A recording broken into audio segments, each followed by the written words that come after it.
내가 선택하는 교육적 선택이 우리 아이의 의사소통 능력과 문제 해결 능력이 도움이 될까라고 하는 걸 가지고 새로운 선택도 해보셔도 미래를 대비하는 진짜 교육이 되지 않을까.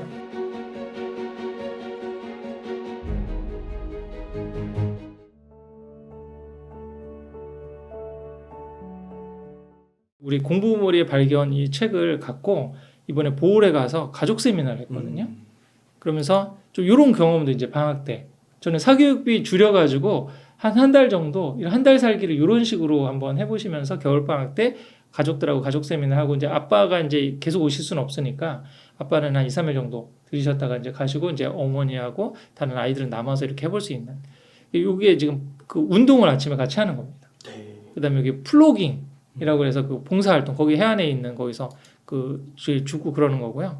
그다음에 여기 지금 그 공부머리의 발견 중에 자기 가치 확연 쓰기 그런 게 있거든요. 네. 그걸 같이 해보고 디스크 검사를 같이 해보고 부모랑 아이랑 같이 토론해보고 그런 시간을 가졌어요. 그러는데 서로에 대한 이해 같은 것도 굉장히 늘릴 수가 있고 요게 이제 아까 돌고래를 본 겁니다. 가가지고 아침에 갔는데 다른 이제 발리카삭이라고 하는 요 지역을 이제 이동하고 있었는데 돌고래가 보통은 새벽에 나오는데 여기 나온다고 그래가지고 다들 애들이 진짜 돌고래를 봤어요. 이런 경험 평생 언제 해볼 수가 있냐는 거죠 사실. 맞아요. 그래서 이 학원비 지금 한 3, 40만 원 그리고 또 하나 이제 가장 인상 깊었다고 한 게 거기 보홀에 있는 보육원에 가서 봉사활동을 했거든요. 네. 거기 가서 이 지금 수학 선생님이신데 수학 선생님께서 수학 만들기를 하고 한국 요리 떡볶이하고 이 주먹밥을 만들어 줬습니다. 그리고 또 이 안에 보육원에 있는 학생들 좀 소감도 듣고 농구 게임도 같이 하고 나중에 이거 하고 난 다음에 보홀에서 이제 아까도 말했지만 뭐 다중지능 검사도 하고 그다음에 뭐 여행도 가고 그다음에 타시어라고는 안경 원숭이 그런 것도 있거든요. 네. 그런 데도 보고 난 다음에 제일 인상 깊었던 게 뭐냐 이거를 부모님이나 아이들한테 물어보니까 보육원 봉사활동을 했던 게 가장 인상 깊었다고 그러더라고요. 제가 이 경험을 하고 난 다음에 칼럼을 하나 썼어요. 강의와 교육으로 사람이 바뀌는 것보다 감동과 눈물이 사람을 진짜 바꾸는 게 아니냐. 그러니까 이런 경험들을 해보는 게 문제지는 언제든지 사실 풀 수 있는 거고 초등 고학년 때부터 해서 중고등 6학년을 다니고 계속 만약에 아이가 똑똑하다 그러면 계속 그걸 해야 되는 건데 이걸 해볼 수 있는 마지막 시기가 유초등일 수가 있잖아요. 네. 그러면 그런 식으로 해서 근데 지금부터도 막 유초등 때도 뭐 영어 유치원을 보내야 된다 뭐 영어 수학을 미리 선행을 해야 된다 여기에 지금 너무 사로잡혀 가지고 아이를 그쪽으로 몰다 보면 계속 이런 좀 의미 있는 경험들 근데 앞으로 10년 20년 후에 정말 인공지능 시대가 됐을 때 정말 경쟁력이 있고 그쵸. 좀 뭔가 행복한 삶을 살 수 있는 아이들은 어떤 아이들일까 이런 다양한 경험을 해보고 또 뭐 봉사활동 경험이 있고 이런 학생들이 훨씬 더 행복한 그런 진로를 개척할 수도 있으니까 한번 이런 도전을 해보시는 건 어떨까 그런 제안을 한번 좀 드리고도 싶은 마음에서 한번 이런 시도들을 한번 해보고 또 매년 이렇게 한번 해보려고 생각하고 있습니다. 그럴 것 같아요. 이렇게 다양한 거를 경험하면서 다양한 문화를 공감하는 능력도 네. 기를 수 있고 네, 또 소통하는 것도 기를 수 있고 그렇죠. 그런 그래서 이번에 저희 이제 말레이시아 출장 같이 가게 되지만 네. 말레이시아만 해도 화교들이 굉장히 많거든요. 그래서 영어, 중국어, 말레이어 세 개가 그쪽 혼용돼서 쓰입니다. 네. 그럼 아예 그리고 거기도 이슬람이 이제 기본 종교잖아요. 근데 중국인들이 많은데 중국인들 가운데 기독교인도 굉장히 많아요. 근데 중국 전통 중국인들인데 기독교인이요? 중국인인데 화교들 가운데 기독교들이 좀 많죠. 그렇구나. 중국에서는 안 네. 되잖아요. 그렇죠. 거기 이제 공산국가니까 지금 이제 지하교회로만 이렇게 해야 되는데 또 그 화교들 가운데는 동말레이시아 쪽은 사실 그래서 약간 이슬람하고 같이 기독교가 공존하는 평화롭게 공존하는 모습들 굉장히 많이 나타나요. 네. 그렇게 하고 또 이제 토착 종교라든지 뭐 이런 것들이 좀 있고 그러니까 아이들이 어렸을 때부터 자라면서 자연스럽게 쟤는 이슬람이니까 할랄 푸드를 먹는구나. 그다음에 쟤는 또 중국인이니까 돼지고기를 또 먹을 수 있구나. 이런 부분에 대해서 서로 공존하고 다양한 문화가 있다는 거를 보고 자란 아이들하고 맞아요. 그냥 우리 한 가지 문화에 한 가지 생각만 하는 이런 좀 단일 문화권에서 사는 아이들하고 생각의 폭이 또 다를 수가 있죠. 예. 그런 것 같아요. 이제 아이가 자라나면서 내가 뭘 할 수 있을지 그 경우의 수라고 할까요? 가능성의 수가 다를 것 같아요. 확실히. 네. 그렇군요. 그 소장님 한 가지 요거는 좀 구체적인 질문이기도 한데 네. 시청자분들께서도 남겨주신 질문 같은 비슷한 네. 맥락이라서 하나 질문을 드릴게요. 그 지난번에 아이비 교육을 네. 소개시켜 주셨는데 그 영상 반응이 굉장히 좋았거든요. 네. 그래서 그 한 학부모님이신 것 같은데 이런 질문을 해주시더라고요. 자녀가 만약에 이제 한 중학교 정도가 됐어요. 네. 그래서 아이비 스쿨로 보낼까 아니면은 저 입시지도 책에서 말씀해주신 되게 좋은 중학교 있잖아요. 네. 그 예를 들면 뭐 화산중학교 네네. 같은데 그리고 무슨 있어요. 청담중학교인가요? 네. 뭐 그런 중학교들 있잖아요. 네네. 그래서 아이비로 보내는 게 좋은가 아니면은 그런 중학교로 보내는 게 좋은가 이런 고민이 좀 있으시더라고요. 네네네. 그거를 알아보기 위해서는 이제 공부머리 테스트에 있는 디스크 검사를 한번 해보시는 게 좋겠다. 그거를 좀 권해드리고 싶거든요. 네. 그래서 DISC 디스크 검사를 해봐서 D 성향이 좀 강하고 자기주도적인 성향이 강하고 승부근성이 있고 이런 친구들은 화산중학교 같은 경우는 자율중학교이기 때문에 최상위권 학생들이 좀 많이 오거든요. 그다음에 영어로 수업을 하고 그러기도 하고 또 아까 그 무슨 중학교는 이게 청심중학교 아닌가 싶은데요. 국제중학교 있고 그러니까 역시 여기도 마찬가지입니다. 여기도 다른 국제중은 이제 추첨으로 거의 되고 그러는데 여기는 약간 추첨이긴 하지만 또 면접도 있고 그래가지고 또 상위권 학생들이 많이 오는 이런 학교들 같은 경우는 아무래도 좀 공부도 잘하고 또 선행도 어느 정도 된 학생들이 오기 때문에 그 가운데서 경쟁을 좀 견딜 수 있는 또 그런 게 어떤 시너지가 날 수 있는 그런 친구들이 있고 어떤 학생들은 너무 앞서가고 그런 게 좀 불편하고 그런 학생들도 있을 수 있어요. 그리고 가서 공부 자존감이 떨어질 수도 있죠. 다른 애들 다 잘하는데 나는 못한다 이렇게 생각할 수 있기 때문에 이건 특목자서고 가는 꼴대도 마찬가지거든요. 그거랑 이제 아까도 말씀드렸던 회복 달성 검사 이게 멘탈을 볼 수 있는 거니까 그런 부분에서 좀 멘탈이 좀 약하고 또 디스크 성향으로 해서 S나 C 성향이 좀 강한 학생이다 이러면은 이런 좀 강한 경쟁이 있는 학교가 안 맞을 수도 있죠. 그런데 아이비는 이제 그런 경쟁을 뭐 하고 그러는 학교는 아니니까 같이 협동하고 협력하는 학교니까 또 그런 아이 성향에 맞게 그런 선택을 해보실 수 있다고 생각합니다. 그러니까 어떤 중학교가 중요한 게 아니라 음. 성향에 맞는 학교를 선택하는 게 중요한 거군요. 그러기도 하고 또 이제 실제로 지난번에 이제 아이비 댓글에도 그런 거 보니까 지금도 이제 아이비 가장 대표적인 학교는 제주도 표선하고 네. 그다음에 대구 같은 경우는 경북대 사대부초, 사대부중, 사대부고 라인 이쪽이거든요. 네. 근데 이런 학교는 아니면 우리 달성군의 포산중학교, 포산고등학교 요 라인도 이제 아이비 학군 라인이라고 할 수 있는데요. 네. 근데 아이비 초등학교나 중학교를 졸업하고도 고등학교로 배정을 못 받는 학생도 20-30%가 있어요. 중학교도 그렇고. 가려고 그러는 학생은 많은데 아이비가요? 아이비 중학교가 다 받아주지 못하는 거죠. 그래요? 지금 그러면, 벌써 그렇게 됐어요? 예, 지금 뭐 많은 학생들이 또 관심을 갖고 또 오는 경우도 있고 그러니까 그러면 이런 경우에는 아이비를 초등학교를 하고 중학교를 했는데 상급학교로 못 가게 되면 일반 학교로 가야 되는 상황이 되잖아요. 이런 부분들이 굉장히 또 염려스럽고 가서 잘 적응을 할까 네. 아이비식으로 공부를 하다가 또 입시 공부를 하는 게 잘 될까 그런 걱정도 많고 그러셔서 또 아이비를 꼭 가고 싶은데 또 배정을 못 받을 수도 있잖아요. 그렇구나. 그런 부분에서 그러면 우리 애는 또 문제집 푸는 공부만 하고 그러면 너무 좀 실패한 게 아닐까 뭐 그런 부분을 고민도 많이 하시는데 그런 분들한테 제가 공통적으로 드리는 말씀이 아이비가 됐던 아니면 또 이런 좀 그런 그 자율중학교라든지 뭐 이런 아니면 대안학교라든지 국제학교라든지 이런 옵션들은 행복한 아이의 교육을 위한 하나의 도구고 하나의 선택지지 네. 이거 자체가 목적이 아니거든요. 그러니까 아이비만이 진짜 제대로 된 교육이고 나머지는 다 힘든 교육 이렇게 말할 수도 없는 거거든요. 제도권 교육이나 문제집 푸는 공부를 해도 맞는 학생들이 있고 그 안에서 또 잘할 수 있는 학생들이 있기 때문에 이거 하나의 도구고 선택지 중에 하나라고 생각하셔야지 이게 안 되면 다 큰일 나는 거다. 이게 안 되면 우리 아이 좀 진로가 또 망쳐지는 거다. 이렇게 저는 또 생각하실 필요는 없다고 생각하거든요. 그래서 가능성이 있는 한 최대한 한번 도전을 해보시고 안 됐을 때는 그럼 이렇게 하면 되지.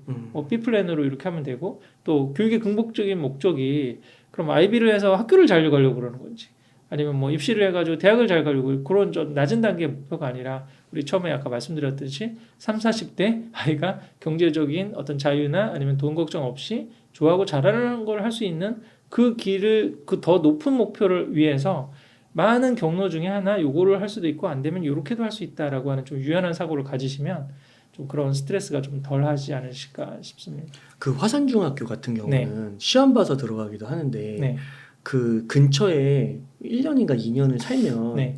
그냥 들어갈 수도 있다고 그런 네. 얘기가 있더라고요. 그 지역에서 또 뭐 지역 선발을 하게 되면 그런 인원들이 있을 수 있고요.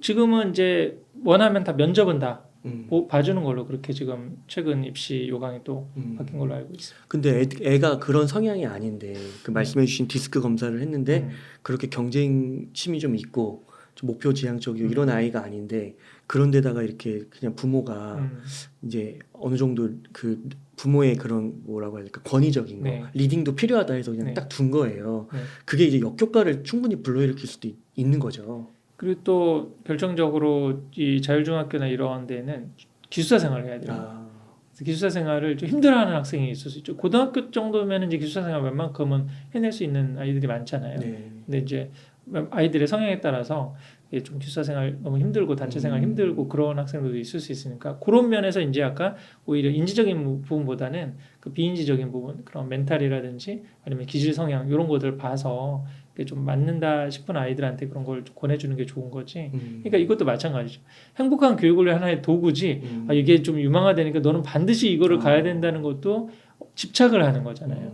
그러면 이제 이런 식으로 어떤 선택에 대해서 집착을 하게 되면은 굉장히 교육적 선택이 힘들어지고 안 됐을 때 부모님이나 아니면 아이나 스트레스가 굉장히 많을 수가 있거든요. 그러니까요. 그런 좋은 중학교, 고등학교는 그 들어가는 걸 실패했을 때 네. 그 부모님들의 약간 그 아이한테 막 이렇게 그 서운한 감정 그런 거를 표하는 게 좀 과한 경우도 이해는 되지만 네. 그런 경우가 좀 많은 것 같더라고요. 우리나라에서는. 최근에도 지금 상담해 준 케이스도 그런 게 있는데요. 특히 그 이과 상위권 학생들 같은 경우는 그 영재 학교나 과학 고등학교를 준비하는 명문학원지에 그런 학생들 굉장히 많이 있잖아요. 그래서 그 굉장히 열심히 같이 그 준비를 하고 영재 학교 같은 경우는 초등 3, 4학년부터 지금 막 달리는 지금 상황이거든요. 네. 영재학원 같은 경우 5, 6학년은 뭐 거의 다 학원을 좀 다니고 그렇게 해가지고 5, 6학년 때부터 시작해가지고 중학교 뭐 3학년 때까지 5년을 같이 공부를 했어요. 근데 어떤 애는 되고 어떤 애는 안 되잖아요. 근데 이 안 된 아이들의 그 정신적인 어떤 충격이 상상으로 더 큽니다. 지금도 사실은 대학교 해서 재수했을 때의 충격 그런 게 나름 있잖아요. 맞아요. 근데 이거는 고등학교를 그 더 어린 나이 그리고 계속 그 학원을 보내다 보니까 너희들 인생의 성공은 영재학교 가는 거야. 인생의 성공은 이 과거의 최선 이상을 가는 거야. 이걸로 거의 쇠뇌에 당한 애들이에요. 이 아이들이 자기랑 비슷하게 했는데 혹은 나보다 못했는데 누구는 되고 나는 떨어졌다. 그러면 상식적으로는 그냥 마음 추스리고 너 공부 열심히 했으니까 일반고 가서 너 최상위권 해가지고 서울대를 가. 지금 뭐 영재학교를 가는 게 목표는 아니잖아. 서울대를 목표로 하고 카이스트나 포항대를 목표로 해서 공부를 해서 나중에 대학에서 만나면 되지. 네. 라고 하는 게 위로가 안 됩니다. 현실적으로 이런 얘기가 위로가 안 돼. 그 실질적으로 그런 어떤 충격이나 패배의식에 젖은 아이들은 거의 3, 4개월이나 고등학교 가서 1년을 거의 게임만 하거나 완전히 무기력해지거나 뭐 이럴 경우도 상당히 많아요. 네.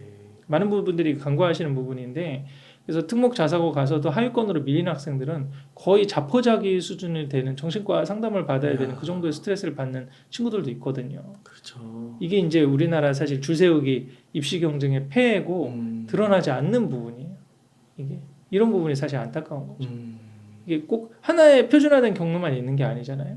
근데 그런 부분을 어렸을 때는 동기부여 차원에서 그래도 버텨야 돼. 힘들고 이런 거 하고 네가 단도 열심히 하는 부분에서 해야 된다라고 해도 되는데 고등학교 때부터 그렇게 뭐 경쟁을 해서 뭐 내가 어느 대학을 가야 된다 이렇게 하는 것도 괜찮은데 이게 좀 초등학교 때부터 이런 식으로 아이를 그런 식으로 몰아가다 보면 이게 됐을 때는 괜찮은데 안 됐을 때 그런 정신적인 어떤 충격이라든지 이런 부분이 부모님들이 생각하는 상상 이상이 벌어질 수도 있거든요. 그런 차원에서도 사실은 너무 무리하게 아이를 남들이 다 하니까 이거 버티는 차원에서 이렇게 해야 된다라고 하는 것보다 아이의 역량, 인지적인, 비인지적인 부분도 봐야 된다는 거죠. 이게. 천천히 장기적으로 가야 되는 애들이 있고 바짝 치고 나갈 아이들이 있는데 모든 아이들을 이쪽으로 조기적인 성과를 내려고 고등학교를 어느 좋은 고등학교를 보내고 뭐 이런 식으로 몰아가다 보면은 생각지도 않은 부작용이 많이 생길 수가 있습니다. 아까 그 문제집 푸는 공부가 네. 너무 이른 시기에는 필요는 없다고 하셨잖아요. 네. 그러면 어느 정도 시기 정도로 생각하면 될까요? 저는 그 인지적인 부분에서 좀 강조하는 게 몰입 경험이거든요. 네. 그러면 사실은 그러면 아이들 유초등 내내 뭐 평평 놀다가 그럼 고등학교 때 그 뭔가 중고등학교 때부터 문제집 푸는 공부를 하면 안 될 거 아니에요 이렇게 생각하잖아요. 그 너무나 당연한 거죠. 기본적인 거는 해야 되는데 그거를 예를 들어서 수학을 선행을 한다고 그래도 수학 문제지를 많이 푸는 그런 선행을 하기보다 만약에 수학적으로 관심이 있는 학생들한테 제가 많이 권하는 방법은 수학자나 수학 역사에 관련된 책을 많이 읽어보라고. 실제로 영재발굴단 같은 데 나오는 그런 수학 잘하는 친구들 보면요 문제집 푸는 시간이 많은 게 아니에요. 수학적 사고를 하는 시간이 많은 거거든요. 네. 그래서 수학에 관련된 전기라든지 수학자의 전기라든지 아니면 뭐 기하학에 관련된 이야기라든지 재미있는 수학 이야기라든지 이런 책을 많이 봐요. 그러면서 낙엽이 떨어질 때 저 떨어지는 각도가 왜 그럴까? 이런 걸 생각해 보는 거예요. 저걸 수학적으로 표현하면 어떻게? 근데 그걸 계산을 많이 해보는 건 아니거든요. 근데 수학적으로 그런 수학 과학적인 생각을 많이 하는 거죠. 그런 다음에 이제 중고등학교 때부터는 계속 이제 문제집 푸는 거니까 그걸 이제 구체적으로 문제집 푸는 역량으로 이제 녹여낼 수 있는 그런 게 되는 거고, 만약 문과 쪽인 학생들도 자기가 관심 분야에 있는 책들을 많이 읽어두길 권하는 거죠. 특히 이제 몰입 독서하는데 가장 좋은 거는 스토리가 있는 책이기 때문에 상위권 학생들이 많이 보는 게 탐정소설, 추리소설 같은 거라든지 아니면 뭐 삼국지라든지 좀 이렇게 대하소설 같은 거. 어떤 친구들은 무협지를 굉장히 많이 읽어가지고 문해력에 트여서 수능 그 국어를 1등급을 받는 친구들도 많이 있거든요. 그렇게 해서 자기가 몰입 경험을 갖는 게 중요해요. 근데 그게 공부 쪽이면 책을 통한 몰입 경험이 가장 좋고, 공부가 아닌 아이라면 만들기라든지 예체능이라든지 운동이라든지 이런 걸 해서 몰입 경험을 갖고 에너지를 쏟아서 뭘 하면 성과가 나죠. 공부 잘하는 애들은 벌써 하나를 들어도 열을 알겠고 미리 사실 예습이 되는 거잖아요. 만약에 역사에 관심 있는 친구다. 그러면 여기서 뭐 백과사전을 읽고 그다음에 뭐 먼 나라 이웃 나라를 읽고 막 그랬으면 초등 5, 6학년 정도면은 웬만한 수능 문제를 풀려도 반 이상을 풀 수 있습니다. 퀴즈 대회 같은 거 나가도 그렇게 할 수가 있고 수학과에 관심 있는 친구들도 마찬가지고 그걸 해낼 수 있거든요. 이 초등 5, 6년이라는 시기는 굉장히 긴 시간이잖아요. 우리도 뭐 특히 이제 체육 쪽에서 치고 나오는 지금 피겨의 뭐 신동이라든지 뭐 이런 선수들 같은 건 초등 고학년인데 거의 실력이 굉장히 오르는 친구들 있잖아요. 음악이나 이런 거 마찬가지 원리거든요. 그런 부분에 있어서의 유초등에 있어서의 어떤 공부 전략은 몰입 경험. 자기가 잘할 수 있는 부분에서 뭐 공부 잘하는 친구라면 독서를 통한 몰입 경험, 그렇지 않은 다른 재능이 있는 친구라면 거기에서의 몰입을 해서 한 정도 1만 시간 아니더라도 한 5천 시간 이상을 계속 반복해서 연습하는 걸 통해서 어떤 가시적인 성과, 성취감을 맛볼 수 있게 하는 그런 경험들이 좀 중요하지 않을까 싶습니다. 이 몰입이 키워드군요. 네네. 그 아까 산촌 유학 있잖아요. 네. 그 산촌 유학 가면 그 학교 시설이나 뭐 예를 들면 도서관 이런 거 잘 돼 있나요? 지금 막상 내려가 보시면 생각 외로 잘 돼 있습니다. 그러니까 방과 프로그램이라든지 그런 것도 굉장히 잘 돼 있고요. 지금 저희가 아이가 보내는 거기에도 일주일에 한 번은 영어 선생님이 오신다고 그래서 영어 방과 프로그램이 있더라고요. 근데 미국 선생님이라고 그러더라고요. 저 그래서 깜짝 놀랐어요. 여기에도 그런 원어민 교사를 그렇게 배치해주고 또 그럴 수 있는 여러 가지 교육적인 준비들이 다 돼 있구나. 그다음에 유치원에서 책도 거의 한 달에 2권씩 주는데 그래서 저희는 책도 사지 않습니다. 물려받은 책하고 아이가 받아오는 책 그것만 읽혀주기도 그냥 충분한 거예요. 그리고 이제 그 대신에 이제 여기 같은 우리 보홀 같은 팀도 마찬가지로 사자수학을 하죠. 사자수학은 인문학 지혜 독서. 그걸 해서 우리 좀 왜 살고 어떻게 살아야 되는지 그거에 대한 걸 꾸준히 지금 하는 그런 뭐 지혜 독서적인 측면에서 그런 이제 꾸준히 하고 그다음에 뭐 어떻게 보면 경험을 많이 하고 또 몸을 에너지를 자연 속에서 발산해서 그런 걸 이제 충분히 해주고 난 다음에 시골 학교니까 아이가 인지적으로 치고 나오는 게 있으면 계속 그런 부분을 요즘에도 이제 저희는 이제 일부러 한글을 7살인데 한글을 일부러 쓰게 하거나 그러지 않았거든요. 근데 이제 많이 보고 그러니까 띄엄띄엄씩 받침 없는 건 읽기 시작하더라고요. 그래서 이제 그런 단계들 있잖아요. 간판 보고 지나가면 이제 읽기 시작하는 거. 그래서 결국은 시골에서 마음껏 놀려도 저녁엔 심심하잖아요. 뭐래도 하고 싶어합니다. 쓰고 싶어요. 그러니까 인지를 억지로 끌린 게 아니라 심심하니까 자기가 더 하고 싶고 책도 읽고 싶고 그렇게 해주면서 이 공부라고 하는 경험이 즐겁고 재밌는 거구나.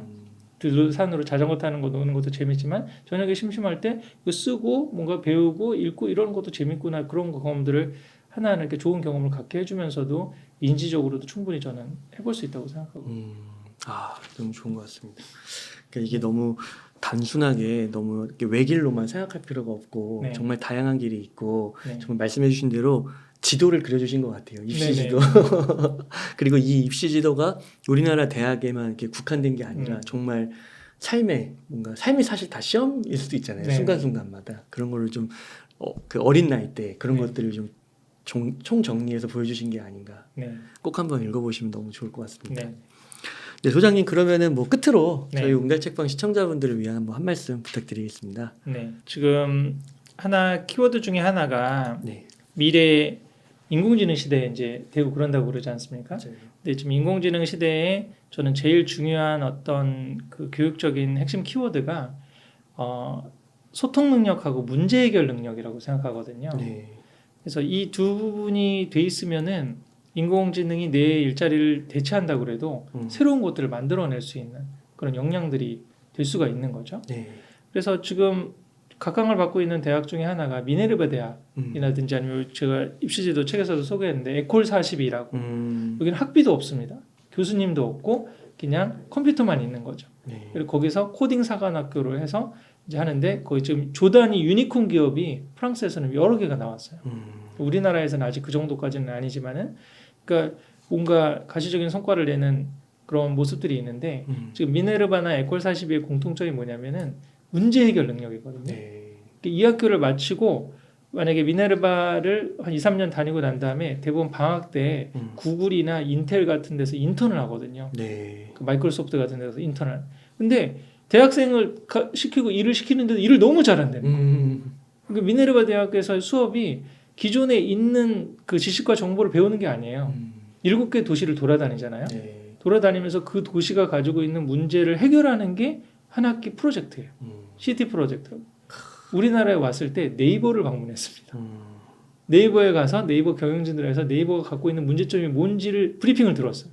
그러니까 그걸 갖고 한 학기 동안 수업을 하는 거예요. 대박이다. 이런 부분이 사실 뭔가 돼야 되는 게 아닐까요? 진짜 공부죠. 진짜 공부죠. 왜 그러냐면 이미 사실은 우리 또 지금 뭐 비트코인이라든지 뭐 인공지능이라든지 뭐 2차 전지라든지 이런 굉장히 중요한 섹터들도 지금 교수님들이 가르쳐 주는 게 더 빠른가요? 아니면 현업에 있는 지금 변하는 게 그쵸. 지금 교수님들이 박사 논문을 쓸 때하고 너무 차이가 많이 나는 거잖아요. 그러니까 아까 예. 그 이태양 그 케이스도 좀 말씀해 네. 주신 게 이 친구는 대학을 안 나왔잖아요. 네. 그러니까 대학이 그 물론 대학에서 수업마다 다르긴 하겠지만 좀 현실과 좀 괴리된 네. 그런 부분이 좀 있는 것 같아요. 그렇죠. 이론을 배우는 거잖아요. 네. 그러니까 지금 뭐 그 미국에 있는 경영대학 같은 경우도 옛날에 케이스 스터디를 했는데 케이스 스터디도 옛날 케이스인 거지 문제 해결이 아닌 거잖아요. 맞아요. 그 요즘 이제 유명한 미국의 저기는 아예 창업을 한다고 그러더라고요. 수업 중에 창업을 하고 주식 투자를 하게 해서 결국은 나중에 학점이 누가 더 성장했느냐, 누가 더 성과를 내느냐 이걸 갖고 학점을 주지. 그래 아무리 여기서 학점 많이 받아도 현업에 나가서는 뭐 다시 일을 배워야 되고 이렇게 하면 안 되는 거잖아요. 그렇죠. 에콜 42도 마찬가지고. 그래서 이런 부분에 있어서의 사실은 문제 해결 능력과 소통 능력을 기를 수 있는 이제 그런 것들을 많이 좀 찾아야 되는데 그걸 생각하면 이게 문제집 푸는 공부로는 한계가 있을 수가 있잖아요. 네. 그래서 문제집 푸는 공부에 가능성이 있는 친구들은 그런 게들 뭐 찾아도 되는데 오히려 중하위권 학생들은 이런 기회를 더 많이 해볼 수 있다. 아까 우리 지금 이태양님 얘기도 계속 나오긴 하지만은 사실 뭐 그렇게 해서 문제를 푸는 공부를 하고 대학을 갔더라고 그러면 4년이 너무 아까운 거잖아요, 사실은. 근데 일찍 사회에 나와가지고 경험을 하다 보니까 다양한 것들을 할 수가 있고 맞아요. 또 제가 지금 소개를 시켜드리지 못했지만 아까 우리 그 충북 괴산에 가면 마이폴 아카데미라고 하는 대안학교가 있는데 뭐예요? 여기는 학부를 스킵하고 아예 대학원으로 중학교 때부터 해가지고 이런 뭐 멀티미디어 학회 같은데 논문을 발표하게 합니다. 와. 중고등학교 6년을 그 문제집 푸는 공부를 하는 게 아니라 본인이 주제를 정해서 논문을 쓰고 그 성과를 바탕으로 해서 검정고시를 쳐가지고 또 학점은행제 같은 거 해서 학부를 안 하고 대학원으로 바로 가는 이런 지금 사례도 나오고 있거든요. 저는 이런 대안학교도 어떻게 보면 또 다른 형태의 문제 해결 능력의 어떤 학교라고 보고, 근데 이런 부분에서도 이제 제가 여러 가지 강의도 해보고 그랬는데 이제 중요한 게 뭐냐면 아까 에콜 42도 그렇고 미네르바도 그렇고 뭐가 있냐면 기숙사 생활하고 합숙을 합니다. 협업이 중요한 거잖아요. 그래서 이제 소통 능력이 굉장히 중요하다는 거예요. 네. 소통 능력이 친구와의 또래와의 소통 능력뿐만 아니라 수직 소통이 굉장히 중요합니다. 어른들하고 어떻게 하는지, 아니면 밑에 있는 자기 팔로워들을 어떻게 대하는지, 네. 리더십을 어떻게 길러야 되는지 이런 부분이 굉장히 사실 중요한 거거든요. 그래서 사실 이제 여러 가지 교육적인 고민들도 많이 있고 그러시겠지만은 이 두 가지 키워드를 한번 가지시고 내가 선택하는 교육적 선택이 우리 아이의 의사소통 능력과 문제 해결 능력이 도움이 될까? 라고 하는 걸 가지고 한번 새로운 도전도 해보시고 새로운 선택도 해보셔도 또 미래를 대비하는 진짜 교육이 되지 않을까 그런 말씀을 마지막으로 좀 드리고 싶습니다. 네. 감사합니다. 여러 가지 가능성의 길을 열어주신 것 같아서 네. 너무 감사드립니다. 그럼 오늘 소장님 이 정도에서 인터뷰 네. 마치도록 하겠습니다. 이렇게 해서 공부머리의 발견과 우리 아이를 위한 입시지도의 저자이신 심정서 소장님을 모시고 이야기를 나눠봤습니다. 긴 시간 동안 유익한 사이트 많이 나눠주셔서 감사의 말씀드립니다. 오늘 고생 많으셨습니다. 네, 감사합니다.